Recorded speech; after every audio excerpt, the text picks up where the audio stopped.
Assalamualaikum warahmatullahi wabarakatuh. Selamat pagi, salam sejahtera buat kita semua. Salam rahayu. Alhamdulillah di pagi hari ini Mbah bisa menemani teman-temanku di seluruh Nusantara. Salam kompak selalu, salam sehat selalu, salam satu hobi ngebolang. Ngebolang bambu unik, bambu antik, benda-benda bertuah atau apa saja yang membuat hati senang. Teman-temanku, memang ngebolang itu suatu perbuatan yang menyenangkan, ya. Membuat hati senang itu tidak perlu memakan biaya terlalu banyak, ya.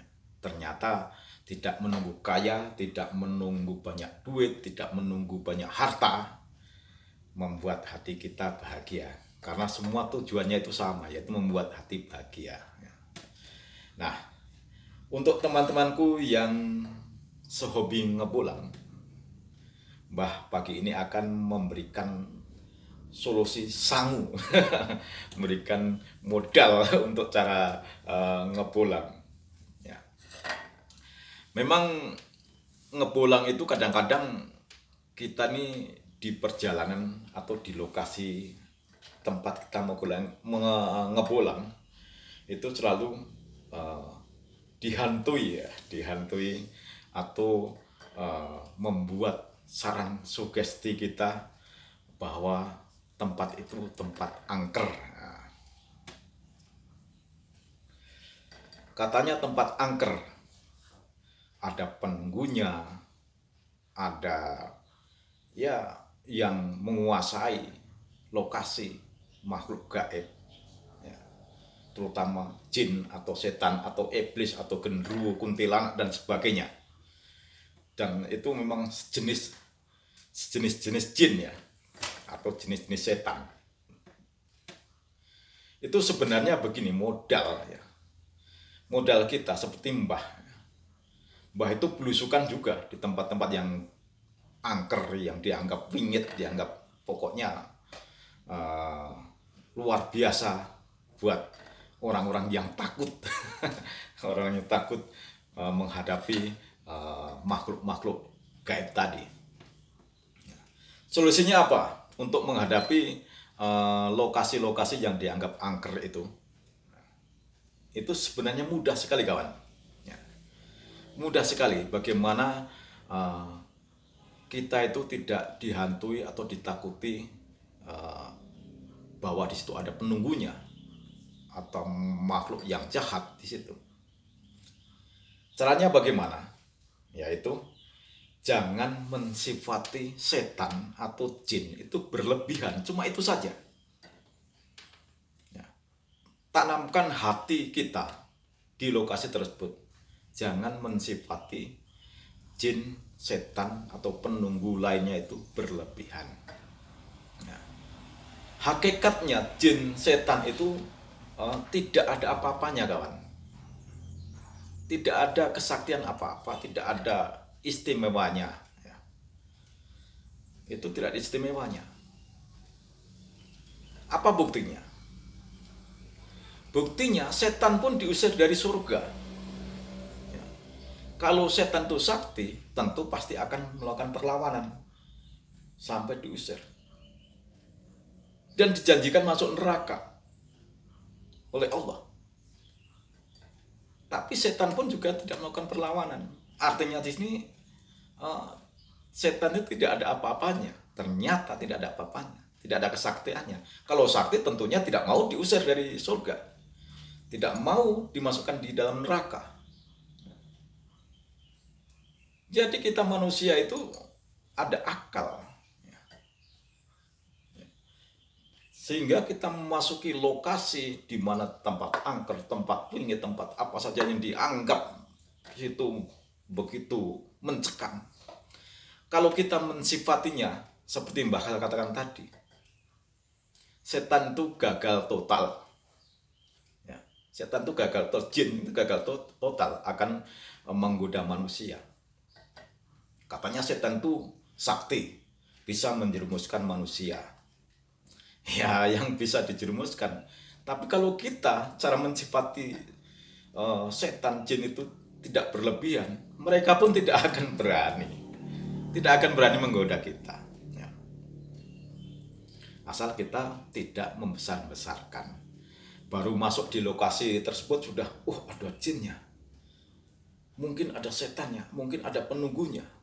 Ya sudah, dengan kata-kata itu saja sudah menunjukkan diri kita sudah lemah, sudah membesarkan mereka. Ya kalau masuk di lokasi-lokasi dianggap itu angker, itu wingit, prek begitu saja. Setan itu tidak ada hebatnya, yang hebat cuma Allah, begitu saja. Jadi yang hebat itu cuma Allah, yang sakti itu cuma Allah. Setan itu tidak bisa berbuat apa-apa. Itu kalau kita berilmu begitu. Ya.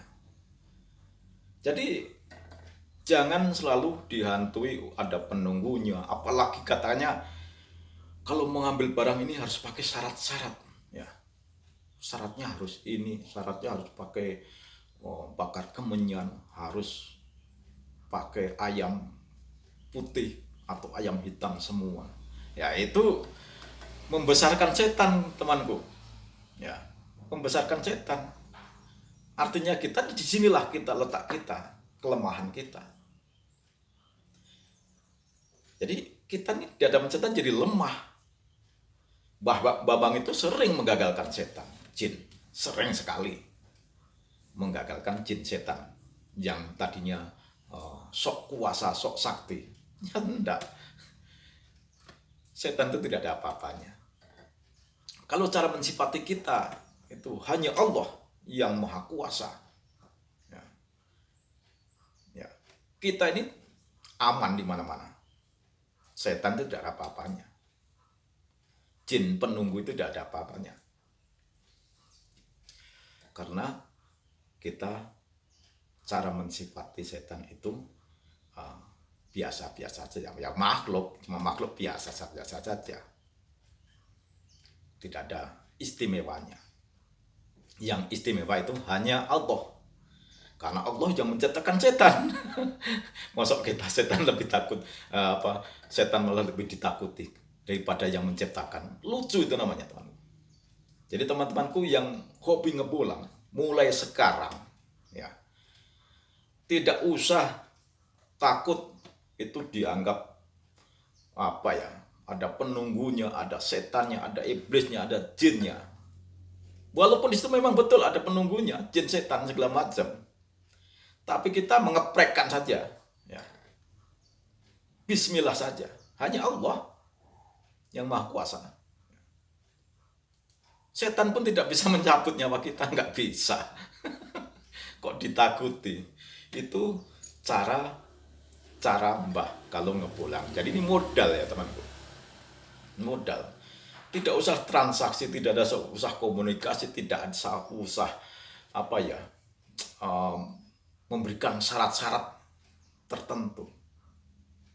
Karena itu justru itu yang akan menjerumuskan kita ya untuk perbuatan musyrik. Karena kita membesarkan namanya jin, setan, membesarkan ciptaan, bukan yang mencipta yang kita besarkan.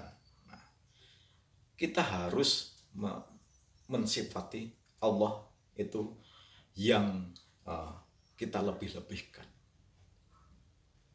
Itu temanku, modal dasar ngepulang. Ya.